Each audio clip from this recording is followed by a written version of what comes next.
All right. Well, I have 2 minutes after the hour, and there are still people coming in, but we'll go ahead and get started, and hopefully everybody will be logged in by the time we get to the main discussion. So I want to welcome everybody to our podcast. I'm Martin Rosendale, CEO of the Maryland Tech Council and partner with Newport, and this is the CapitalM podcast. We're now doing this live via Zoom. CapitalM podcast is intended to further the regional conversation around capital markets, define issues, identify solutions, and build consensus to drive change. Our focus these days, of course, is on the impact of the COVID-19 pandemic and the regional response. The Maryland Technology Council is the industry trade association representing the technology and life science industries throughout Maryland.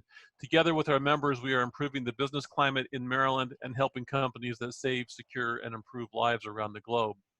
Before we get started, I have just a couple of housekeeping things that I'd like to let everybody know about. So you will all be on mute for the discussion part of this Zoomcast. When we get to the Q&A, then you should be able to raise your hand, and when you raise your hand, then we can allow you to speak and ask your questions.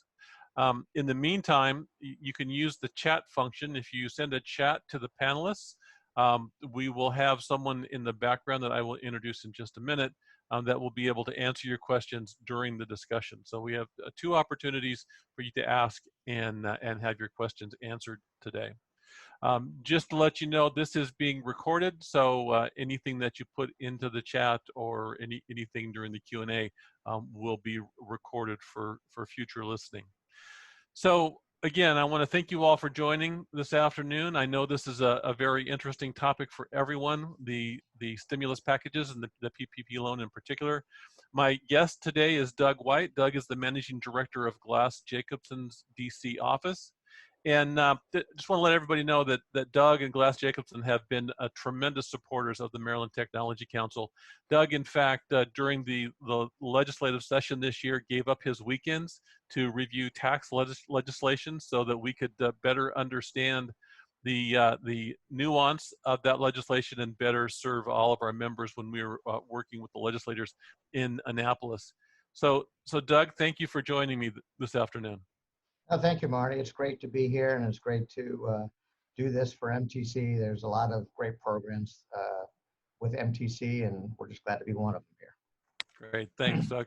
And I also want to let everybody know, so I mentioned there will be someone behind the scenes answering questions that come through the chat function. That is Tristan Spence. Tristan is also with Glass Jacobson. He's the accounting and tax manager. So as you ask questions, Tristan will answer the ones that he can. And if there are questions that he can't answer, he can bring them to our attention during the conversation.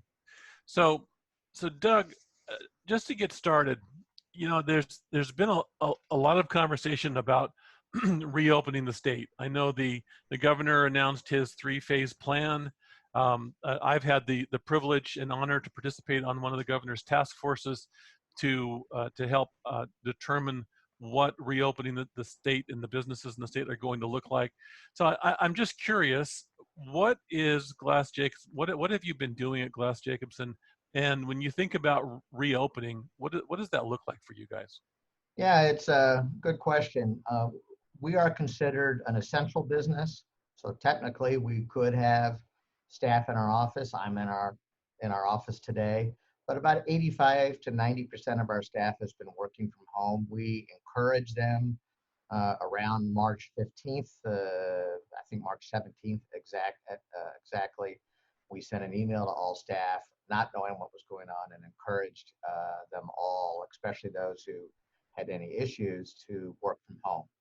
We're on the cloud, we're paperless, so we were able for the most part to be able to do that and still try to get through tax season and all the other stuff that's going on. As far as the state reopening, we are anxiously awaiting reopening. Once the Governor Hogan gives the okay to sort of phase in. It looks like that they have some good plans to do that and some good procedures, so we're getting prepared for that. And then we will, once that starts, we're going to encourage staff to come back to the office. We'll see how that works. But I guess everyone likes working in their pajamas, maybe, I don't know. But we'll see how that works. But there are some staff who do want to come back to the office. Occasionally they will, but it'd be great to start phasing people in 1 or 2 days a week, at least on a rotation basis. There are some older staff that we have, or staff that might be at risk, or those with small children. They will most likely stay at home. We aren't going to require them to come in. But we're going to encourage people to come back. Again, observe social distancing. We made glass Jacobson face masks for everybody that they can wear in the office. So that we have that. We have the hand sanitizer. We have signs up encouraging people what to do. We are still going to, at least for a while, encourage clients not to come to our office if at all possible. There are exceptions, and we're encouraging our staff not to go to clients, and until things move down the road a little bit. But it's going to be interesting to see what happens, and we'll just try to follow the guidelines. One thing we do have is our cubicles are pretty far apart, so there is pretty good distancing, and no one is sharing an office. So from that standpoint, from a work standpoint, we're able to do things with social distancing. And as far as staff meetings, we had one today, and it was a Zoom meeting, so everyone was on that. So we'll kind of integrate and hopefully eventually get back to normal. Yeah, it's gonna be interesting. It's been very interesting for me to be a part of this task force and hear from others what they're doing and what they're planning. The task force has decided that flexibility is going to be important because businesses are different; they have different needs. So few mandatory requirements. A lot of best practices will come out of this that will be provided for people to take a look at and help them make decisions about how to open their office. So. Excuse me. So Doug, we've got 83 people on the call. It looks like there's still a few coming in, but let's go ahead and jump into it. So if you wouldn't mind, take a minute and tell us about yourself. Tell us about Glass Jacobson and a little bit about your response with clients with respect to COVID-19. Right. So Glass Jacobson is a regional Baltimore, Washington, D.C. firm. We have 2 offices, one in Owings Mills and one in Rockville, have about 70 to 75 people total.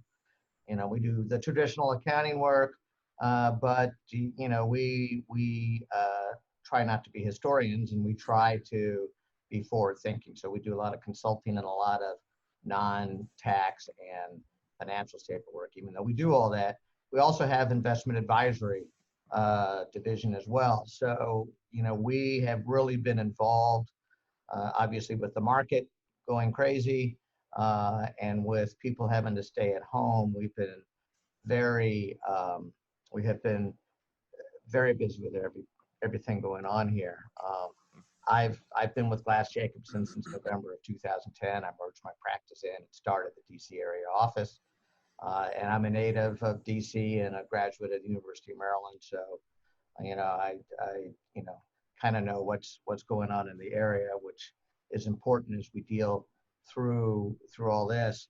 And in about the middle of March, when Congress started talking about the CARES Act, I called my partner Ed Jacobson, who manages our Owings Mills office.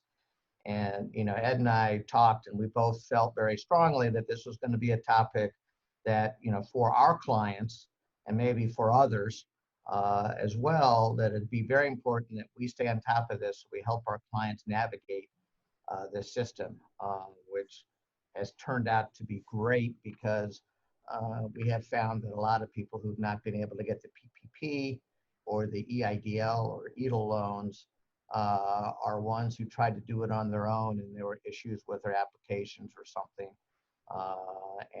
And pretty much every client that we helped out trying to manage them through this process has been able to get their loans, some small, some large. So we pulled together a team of 8 of us in the firm, and it was the 8 of us responsibility to educate our firm and to educate our clients and whoever else questioned about that. So pretty much from about, the 17th or 18th of May through now, 8 of us have probably spent 90% of our time on this issue, trying to interpret the act, trying to, the CARES Act, besides the 2 loans that I talk about, it's a tax bill too. And so even though it was tax season, luckily the deadline was extended to July 15th. And so we were able to separate about 8 of us to really just help people figure out what was in the act, make sure our staff knew what was going on, be a resource for our staff and all of our clients, and kind of shepherd them through this process. Great, Doug. Thanks for that. So the second funding was approved last week, and the applications began yesterday. According to the press this morning, it sounds like it was a little bit of a bumpy start again yesterday. So maybe you could give us a quick status update on where things are at. Right. So the CARES Act was another 450 bill, or I mean the second act, the addition was a second $450 billion, of which about 250 was for the PPP loan, 250 million and 60 million for the EIDL loans. So that's 310 million. Other money was set aside for, hospitals and places like that, and certain other things to keep things going. And also a little bit for some of the state and local governments. So the process, as far as loans, it was a rocky start.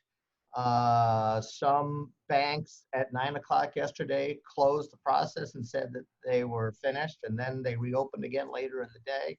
So there's a lot of issues. I know some banks had been taking applications in preparation for this.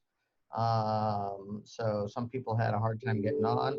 One thing about this act is, especially for self-employed people who don't have a business account, places like Cabbage and Intuit and PayPal, you're able to get loans through that as well. And I think Funding Circle is another one. So you are able to get loans. It's kind of a fit and a start, but I tell people, if you haven't applied, keep trying. And if you don't have good luck with your bank, we could try to give you some referrals as well to see if there's any better luck there. Mm-hmm. So right now, if you're a small business, if you didn't apply in the first round, you should be talking with your bank and applying now. What if you applied but you didn't get in under the deadline? Do you know, are those applications being automatically processed, or do you need to go back and check on those? It depends on the bank. We've been telling everyone to, regardless, go back and check with the bank to make sure if they have to reapply or whether their application that they previously submitted was good. So if you applied before and you didn't get a loan because it wasn't timely, you still should have received an email with tracking numbers on it from the a bank tracking number and an SBA number.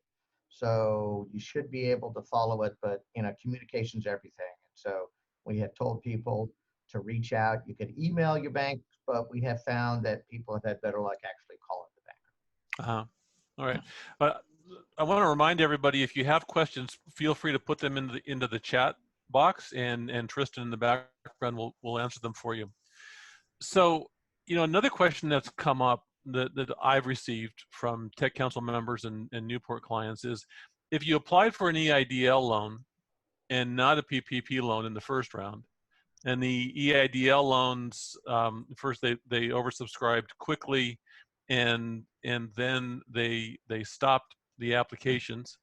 Can you apply for a PPP loan now? And if you get accepted to both, can you keep both? The short answer is yes and yes. They've been changing things. Things move around.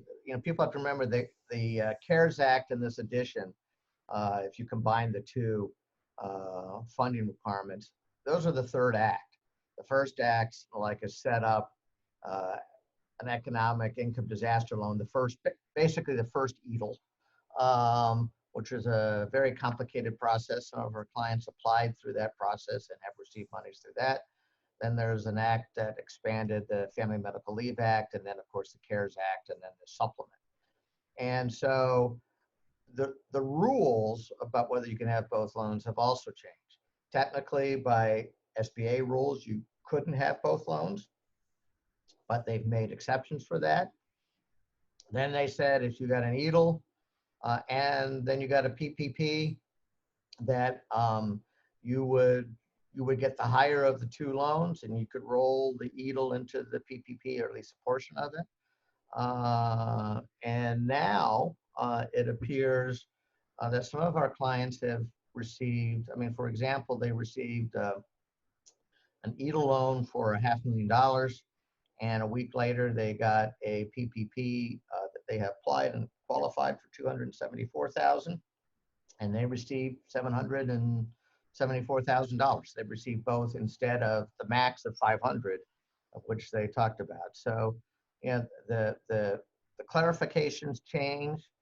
The sands are shifting. If you look at the original CARES Act from March 27th, there's a lot of that part of the bill that has already been changed and clarified. So apply for both.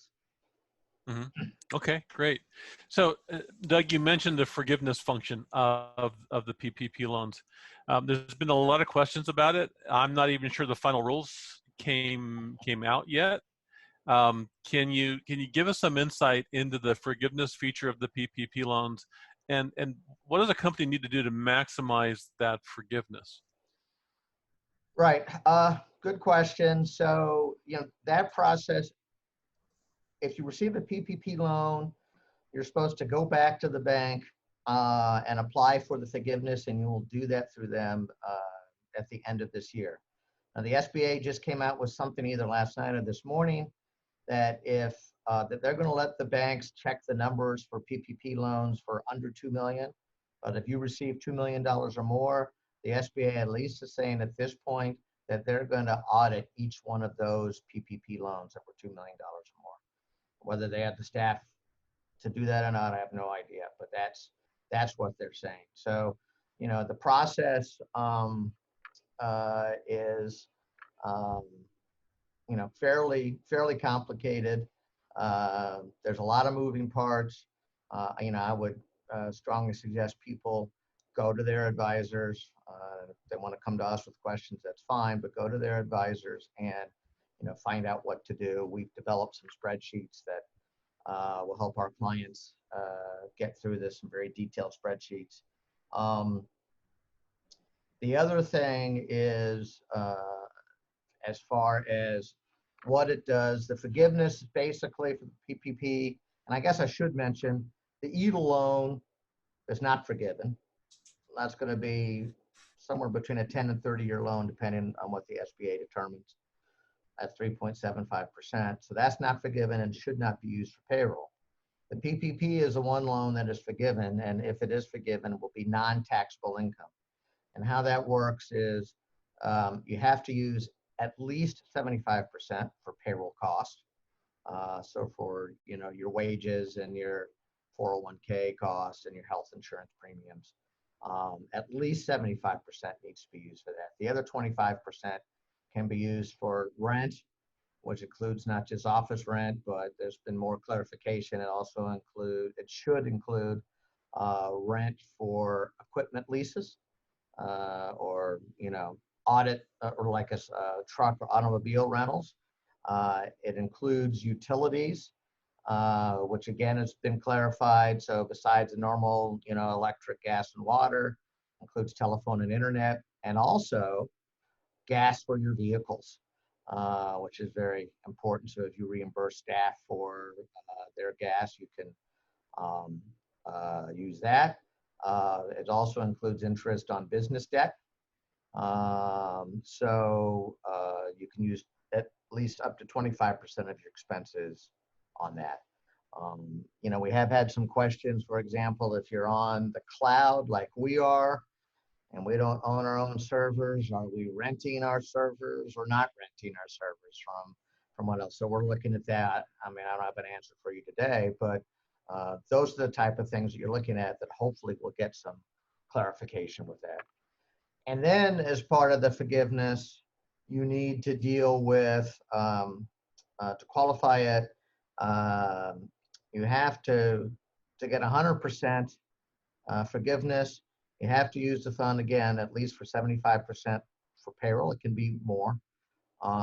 You have to have the same average full-time equivalents as you had of either one of two periods, and you can pick the period yourself. So that'd be February 15th through June 30th, 2019, or January and February of 2020. And you look at your average full-time equivalents for those two periods, compare it for your 8-week period. And that 8-week period starts the day you were funded. So if you were funded, for example, if you were funded on a Wednesday, your 8-week period would end on a Tuesday at the end of that 8th week. It wouldn't end on Wednesday, it would end on Tuesday. So they'll look at the full-time equivalents, and they will also look to see if you paid your employees 75%, at least 75% of what the wages were for that February 15th through April 30th period. That they'll look at that as well to see if you are paying people the same. The other thing that that they will do is what's included in payroll costs. People are asking about bonuses.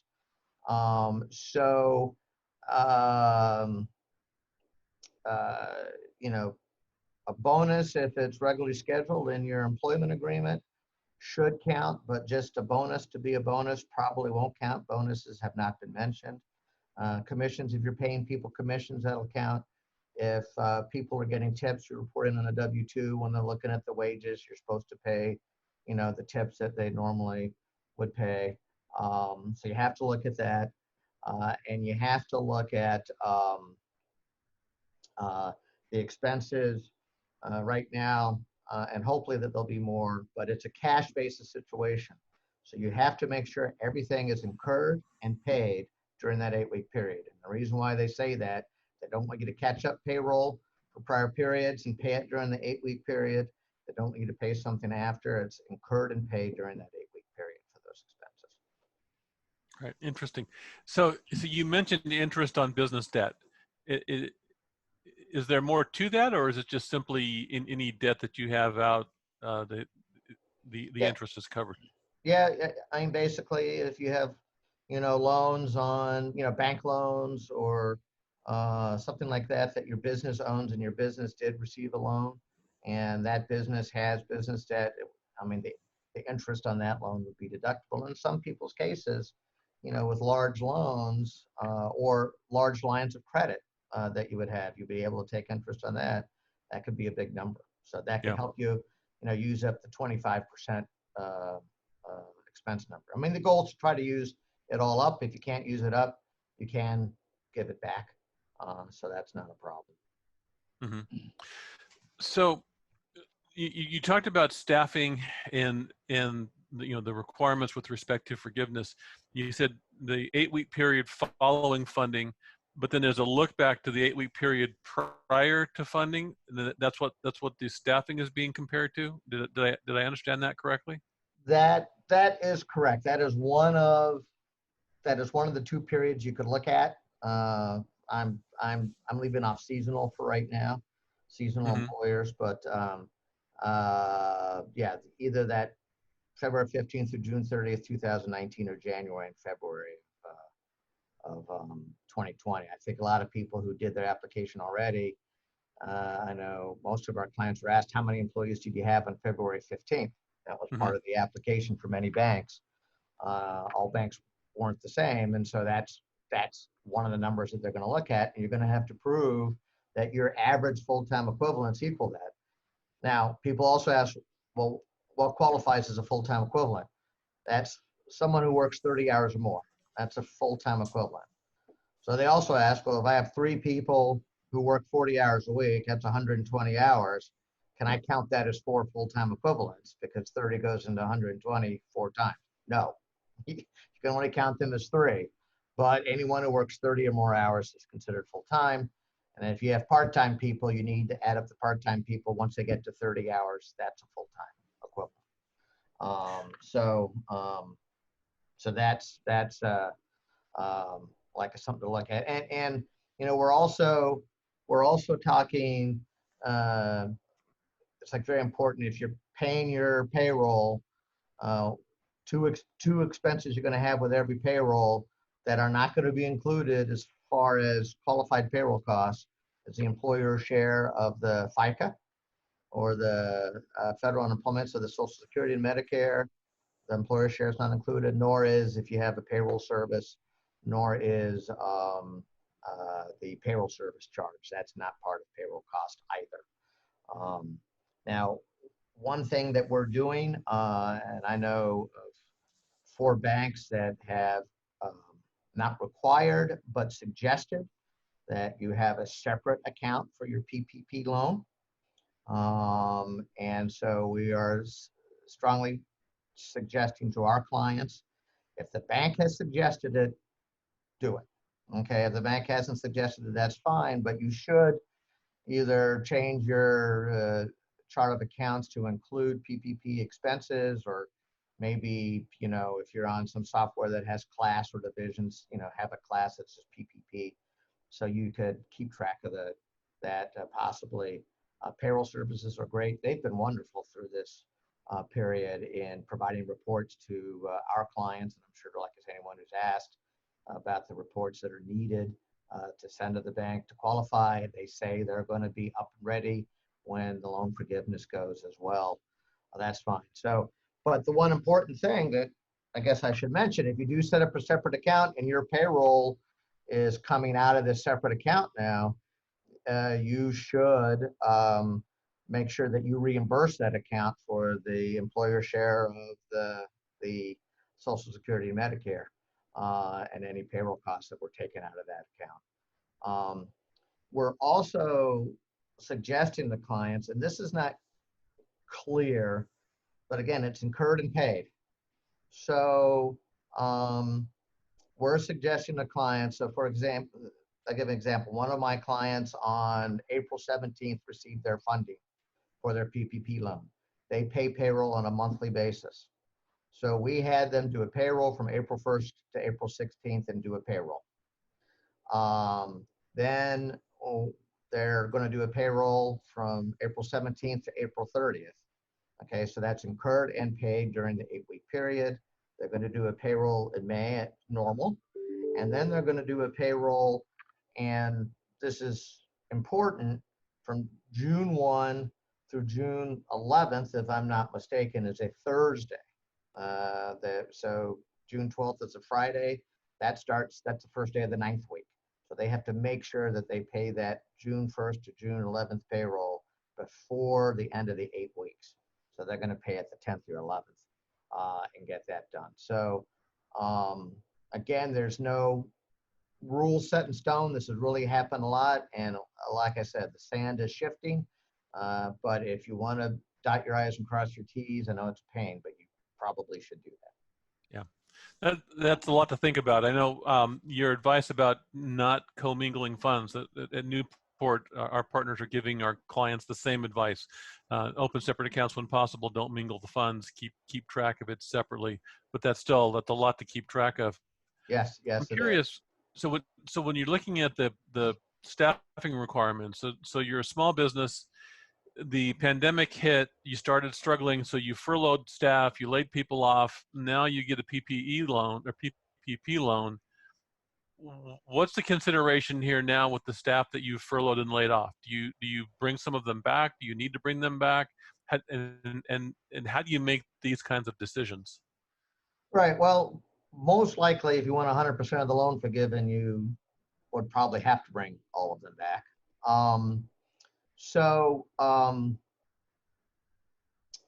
And if you remember, with the intent of the bill was to allow businesses to keep people on payroll so they weren't on the unemployment rolls.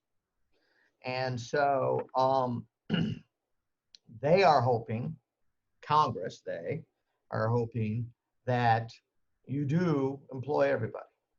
But we're doing some, some projections and work with clients, because some clients might not be able to hire people, or some clients will say, well, I'm a non-essential business, so no one can work, so am I going to just, pay people not to do anything? Which, some have no problem with, and some people want to figure out how to work that. So, it's important to start running the numbers, maybe even before you get the loan, if you've applied for a certain amount, to see how many people you should hire back and at what rate, to see how much is going to be forgiven. It's not an easy answer. Yes, hire everybody back, or no, you should only hire half the people or a quarter of the people, or hire nobody back. It really depends on the facts and circumstances for each business. Now, we have had some clients already who have asked employees to come back. They're a non-essential business. They've asked employees to come back, and the employees don't want to come back because through Maryland unemployment and the additional federal check that they're receiving, they're making more than they were making at work. And so clients are asking, well, now what do I do? So number one, you could offer that staff incentives to come back if you want to. It could be worth it. In most cases, we're finding it is worth it. So add incentives for them to come back and get off unemployment. Or you can go, and if they don't want to come back, you can go and hire new staff, especially if you need new staff. We've had some clients who were right before this were looking to hire some people. This happened. They're a non-essential business. But now, and so they have a couple old staff members that don't want to come back. And so they've gone back to these other people who they were going to hire and say, look, we'll hire you now if you want to. We realize we're not essential, so there's no work, but they don't want to lose them. They thought that they were really good prospects, and they just couldn't hire them when they had no business and no revenue coming in. So there's a lot of moving parts on that. And again, run the numbers, talk to your advisors, and see what the best thing for you would be. So Doug, a point of clarification. You're a small non-essential business, and you made the decision that it didn't make sense to work from home, so you closed your business, assuming that you would reopen it on the other side of the pandemic. So would it make sense for you to get a PPP loan, and then you would need to pay the employees that you furloughed or laid off when you closed the business, and keep the business closed? Or is there now no value in the PPP loan for a company that's done that? Well, there is value because the owner could pay themselves out of the PPP. Again, the first $100,000 of wages counts. So the owner can pay themselves out of the PPP. And they can also use it to pay rent, utilities, and that sort of stuff that they might not be able to pay. So I think there's still value to the PPP, and there could still be value to hire those people back. Nothing else, than for goodwill to your staff, that you're trying to help them out. I know a lot of our clients who are forced to do this hated to let people go, and they've been trying to let people go over a longer period of time, so that they can keep as many people on as possible, or keep them part-time, to pay them so they can still pay their health insurance premiums, et cetera.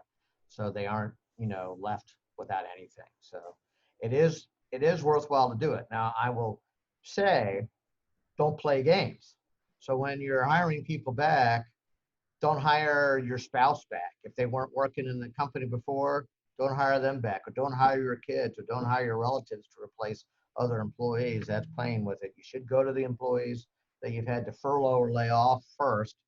And if they don't want to come back, then you can look for others if you want to. Okay, great.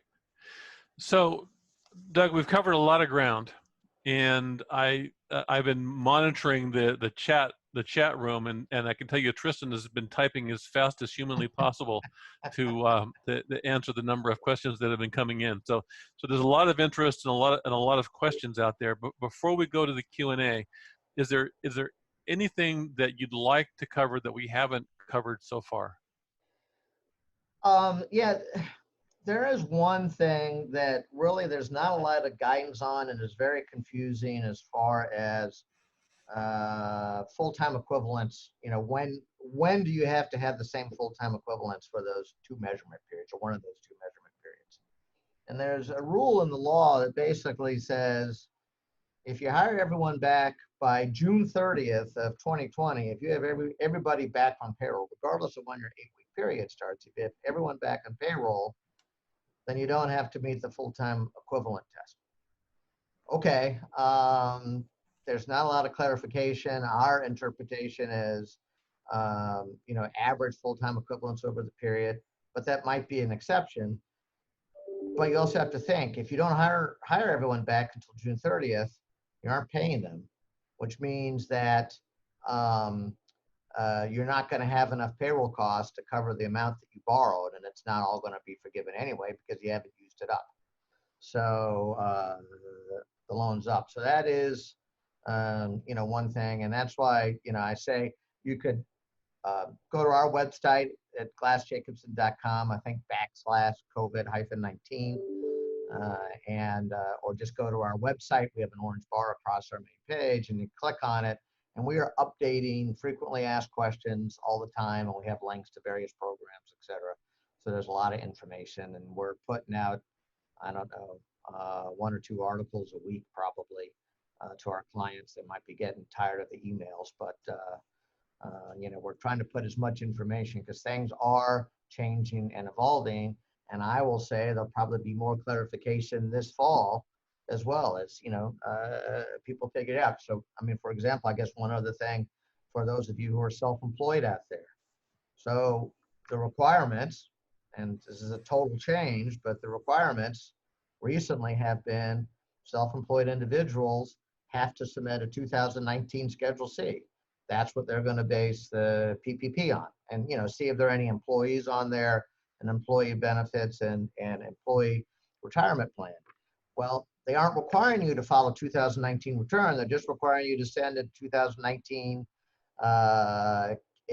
Schedule C. It can be a draft, and give that to the bank along with any other reports if you have employees.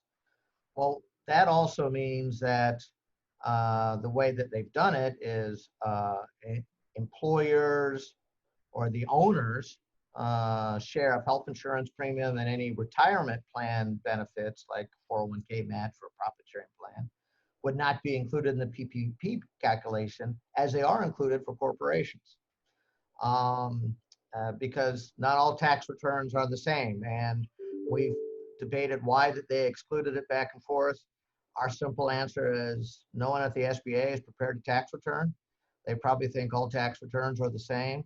So if there are deductions on the corporations for owners, employee benefits, and pension plans, there should be on the Schedule C, and it's not. And so they're excluded, and, you know, you're just out of luck. So, you know, that's one thing to look at. Now, then people ask, if I'm self-employed, well, what's my exclusion going to be? I mean, you count as an FTE, especially if you have other employees. What's my exclusion? Your exclusion is simply going to be your net income up to $100,000 divided by 52 times 8. Okay, that's what the exclusion is, and that counts for any employees who pay more than $100,000. The exclusion amount is going to be 100,000 divided by 52 times the 8 weeks. 52 weeks divided by the 8 weeks. So it's a little bit less than the 8,333. It's like $8,165 or $365. So, yeah, something like that. So anyway, it's a little bit less than what 100,000 divided by 12 is.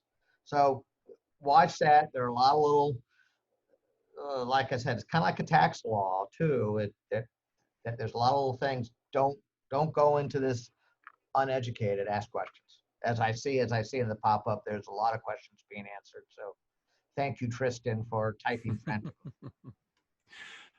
So I'm gonna unmute Tristan here if I can. Yes. There we go.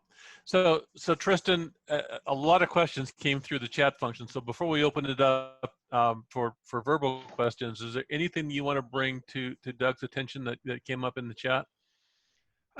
You know, one of the bigger areas that I know a lot of people have questions about, and this is where it becomes individual, but also as a general rule, is making sure that the trailing payroll and the current payroll being paid is benefiting the client to get as much forgiveness as they can. And I know it's been discussed a little bit today, and I'm sorry because I've been typing a lot, so I haven't been listening quite as much to the speakers.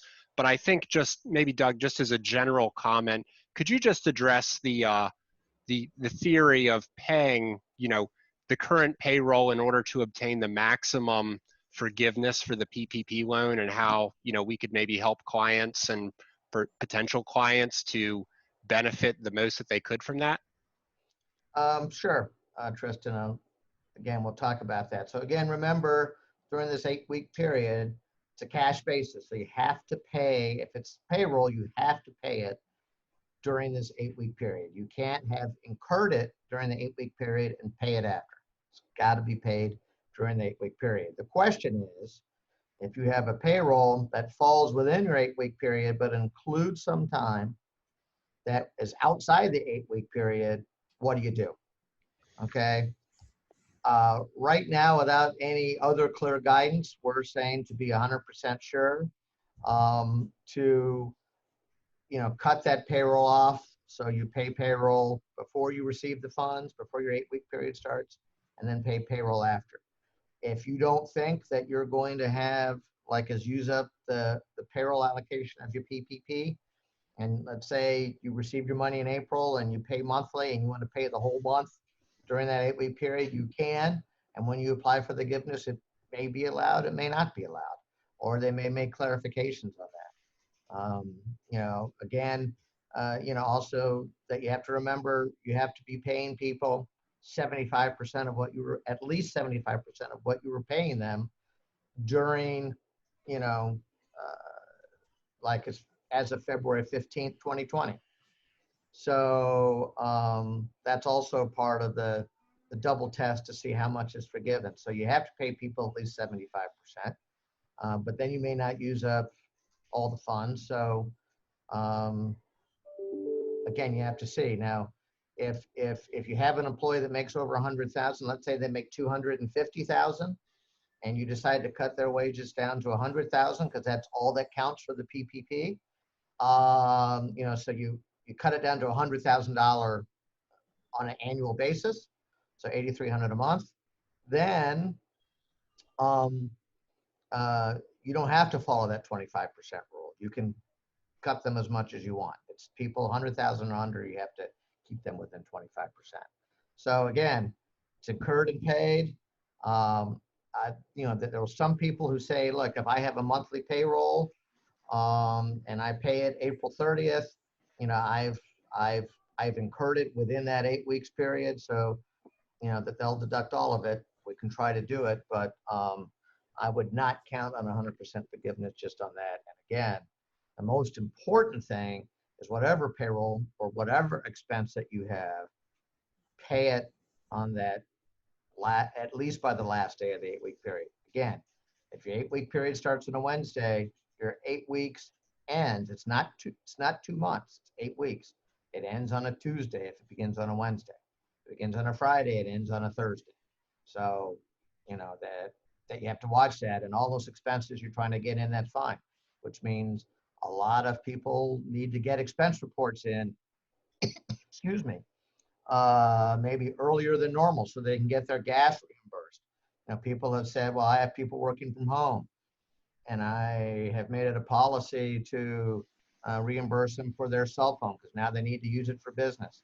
Fine, write up a policy that you have that, reimburse the staff, collect their bills. Again, you can't pay for the kids or the whole family. You can only pay for that one person. And, you know, submit those expenses and see if they include. If you have, excuse me, if you have rent payments that are due the middle of the month and your 8-week ends before the middle of the month, then, you know, prepay that rent payment just a couple days. Do not prepay, let's say, like you don't want to have 3 months of rent or 3 months of equipment rental, that sort of stuff. So you have to watch that. It should only be for you know, the 2-month period. Great, thanks. Hey, Tristan, if there's an email address, I feel like we're not going to get to all the questions today. So if there's an email address that you'd be willing to put in the chat that people could send questions to after the Zoomcast today, that would be great. Yeah, I'll go ahead and drop that into the chat. And I apologize for not being able to get to everyone's specific questions just based off of the feed necessarily. But certainly, as I've already mentioned to a couple people, you know, some questions are very individualized. So we'd like to be able to discuss your individual situation specifically, because that really just helps sometimes, because there's a lot that's very gray in some of these areas, and individual factors really can change our answer significantly sometimes. Yeah, So That's very true. You know, and Marty, one thing that we could do for the Tech Council and for the people asking questions is a couple of the webinars we've done. We were sent a printout of all the chat questions, and then we just went back and we answered them and we sent it back to the host and they distributed it among the members. So all right, if that's an option for you, we can do that. It's just going to take a couple days because I see all these questions coming up. So it's going to take a couple days to get to all of them, but we'll be more than happy to do that. I appreciate the offer. So let's open it up to verbal questions. All of the participants, you should have an option to raise your hand, and if you do, then I will be able to unmute your line so that you can ask a question.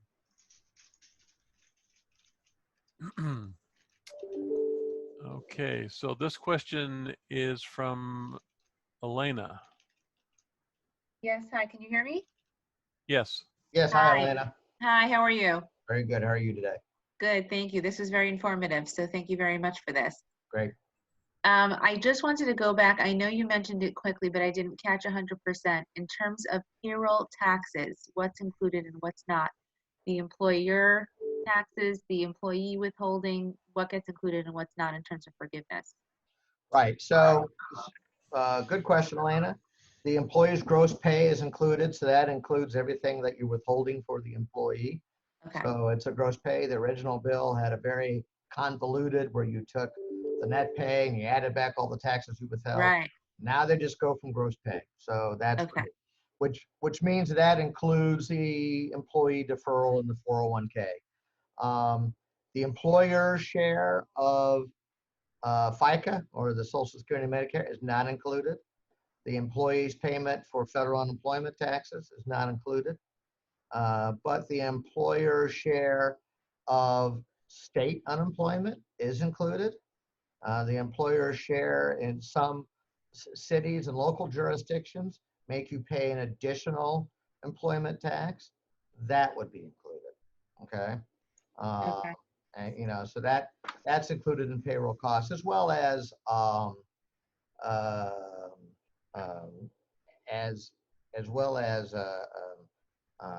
if like your 401k match, and some people don't pay their 401k match until the end of the year or after the end of the year, and they can still take a deduction. So pay these 8 weeks 401k matches during these 8 weeks. That's what we're suggesting to clients.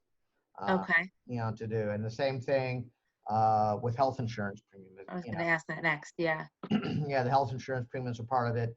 Does not include employers' contributions to HRAs and HSAs and FSAs. So those are not included. But the employer contribution to premiums counts. But the employer's contribution to premiums, right? Insurance premiums. Okay. Okay. And sorry, and you said about federal withholding, that's just for the employee, so that's included in gross. Yeah, so that's included in gross, correct. Okay, got it. Okay, thank you very much. Thank you. Lena, thank you. The next question is from Lynn. And Okay, can you hear me? Yes, hi, Lynn. Hi there. Will the state of Maryland impose income tax on the forgiven amount? You know, good question. Maryland has not, at least to my knowledge, Maryland has not said anything. That's a very good question as far as what's taxable and what's not taxable. So the amount of loan that is forgiven. So you've used money to pay 8 weeks of payroll and a couple months and 8 weeks of rent. Okay, you can still deduct the expenses. You're not going to have to pick up the income as long as you follow the loan forgiveness requirements. There will be no income to you. Right now, Maryland starts with federal taxable income. And then they have additions and subtractions to Maryland taxable income. I have not seen anything as of yet where Maryland has said, we're going to force you to add the loan forgiveness back and pay state income tax on it. Doesn't mean they aren't going to do it, but you know, the legislature is out of session. They were going to come back in May. I don't know if they're coming back this year at all. And I don't know if that is something, and Marty, you might know if the controller of the state can automatically make that change themselves or not. But anyway. Actually, I don't know, Doug. So I guess we'll have to wait and see how that plays out. All right, but yeah, I mean that's something we're trying to stay on top of. Other states do not begin with federal taxable income, and so that's a different story. Thank you. You're welcome. All right, thank you. And the next question is from Renee. Yes. Hello. And Can you hear me? Yes. Hi, Renee. How you doing? Hi. How you doing? Very good. Thank you for doing this. It's great information. Appreciate your time. Sure. We actually have a couple offshore companies, which our Glass Jacobson guys know really well, and so they're not anywhere included in my payroll calculations. I have a handful of employees in the U.S. that manage projects and do some development work, IT development work. My problem or challenge is that two significant technical guys voluntarily left the company in March for other bigger companies. And when I'm calculating my payroll, I excluded their payroll amounts from that because they've not been on our payroll since March 31. And we haven't received our loan proceeds yet. We still applied for the loan. And my question is, if employees voluntarily leave prior to the loan period and you still maintain the payroll for everyone else that you've included in that calculation, is there an exception for those people to be excluded from that? But we didn't furlough them, and we've actually kind of absorbed the work into the rest of the people in the company. Right. And so you raised two good points. One that I'll talk about is number one, you're correct, Renee.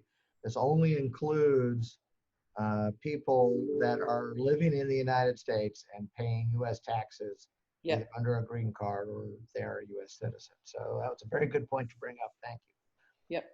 Yep. The other thing is on, you know, these people who voluntarily left. So I don't know of any exclusion for them at this point. Again, some banks ask if, you know, what was your employee count on February 15th? So if they just left a couple weeks ago, that's fine. But if they left, let's say in November, December, or maybe sometime in January, you could use that alternate period of January and February to maybe determine your full-time employees. So maybe that works for you. Again, I don't know when they left, or if you replace those people, that's fine. Now, one important thing you said is you did not include their payroll for calculation of the PPP. That's right. So while it's not written, when you're doing your loan forgiveness, if you do not include their payroll, then they aren't part of your full-time equivalent. And so I would argue, I'm not saying that this is 100% going to be accepted, but I would argue we didn't include them in our FTE because they volunteer, or our PPP calculation. So we didn't include them in our full-time equivalent employees. Right. Didn't apply for the loan on that basis. We only applied for the loan based on whatever your full-time equivalent is without them, and therefore we have 100% employees. I would. That's what I was hoping we try could that. do. Yeah, I'm hoping to do that. Yeah, well, not that's too fine. bad. And look, if you receive under 2 million, the banks are going to be looking at it, and the banks are working with people on this sort of stuff. So, Sure. but the final arbiter in a lot of this stuff is the banks, and the banks were wrong about a lot of this stuff. The banks allowed some 1099 people to be included, which they shouldn't have. Some banks didn't allow partner net income or guaranteed payments as part of the calculation when they should have. So, go with the bank. So I would, since you did apply without those people, Yep. as far as the calculation, I would definitely make that argument that you're meeting your full-time equivalents. Thank you. You're welcome. Great, thank you. So our final question this afternoon is from Ian. And hey, Doug, there you it's Ian. How are you? I'm fine, Ian. How are you doing today? All right, thank you. It's a quick question. I just wanted to clarify, and by the way, I think it's fantastically informative, and thank you for allowing me to join in. In terms of, you were saying, I was a self-employed, and you were saying that, I think you were saying that the medical is not counted, like the medical payments? That is correct for self-employment, even though some applications, the banks allowed it. But technically for the forgiveness, it's not supposed to be allowed. Will there be a clarification once the SBA figures out that not all tax returns are the same? I don't know. We're talking to some of our clients on the Hill to see if we can affect any change. But at this point, we can't promise anything. I see.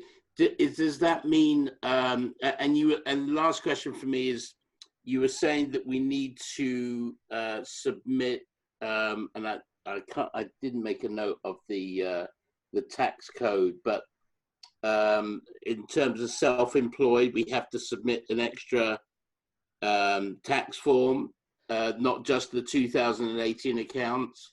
Right. If you're self-employed and considered a sole proprietor, or if you're self-employed LLC and you're the only owner of the LLC, so you file a Schedule C on your 1040, then you have to give the bank a Schedule C. If you're self-employed, let's say partners are considered self-employed. So if you have 2 or more partners and you're self-employed, you don't have to file a Schedule C, but you're going to probably have to give them a copy of your K-1 for next. Okay, which I've done. Right. Okay, good. Thank you very much. Thank you. You're welcome, Ian. Take care. You too. Yeah. All right. So Doug, that looks like it's the end of our questions. I want to thank you for your time and your expertise this afternoon. Tristan, thank you so much for your quick typing and your expertise. It's greatly appreciated.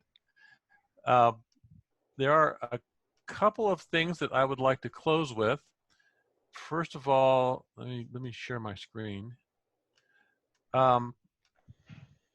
So at the Maryland Tech Council, we a couple of our members put together a collaboration and created a relief program eligibility wizard. You can find it on our website, and it's the link is on the homepage of the website. You go to the wizard.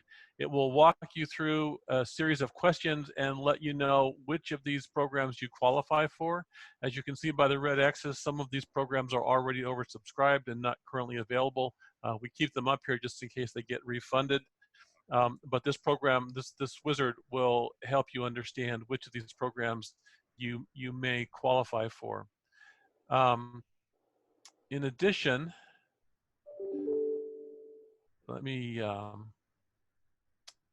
in addition, this week we are launching what we are calling a business continuity task force. We have a group of mentors in our mentor service that these are business executives that have as much white hair as Doug and I do. do. that have either guided or led companies through these types of black swan events in the past, whether it's the Great Recession of 2008 or the dot-com bubble. And the purpose of putting this task force together is if you've got a company, if you're running a company and you're struggling with the challenges that are being presented by the COVID-19 pandemic, you just want somebody to bounce ideas off of, you want to listen to hear what happened in past similar events, you want some insight into what the recovery might look like coming out of this. This is a group of people that will be able to help you with that. They will also be able to direct you to some excellent solution providers like Jacobson that can help you with your response to COVID-19. So with that, we can sign off. I want to thank you all for joining us today. We had up to 100 participants this afternoon. And just to remind you that this is the Maryland Technology Council and the CapitalM podcast. If you're not a member of the Maryland Tech Council today and you'd be interested in becoming a member, please contact us. We would be happy to bring you on as a member And I would and to say, help your organization succeed. I would add to that, Marty, we've been members for several years and have found the Maryland Tech Council extremely helpful for us for as far as information, but as far as business growth and networking and kind of sharing information. So I would highly urge the people on this webinar to join MTC. Great. Thanks for that, Doug. And again, thank you so much for your time this afternoon. It was exceptional, tremendous information that you provided. And Tristan, again, I can't thank you enough. Your typing skills are excellent. You're welcome. Thank you. All right. Goodbye, everybody.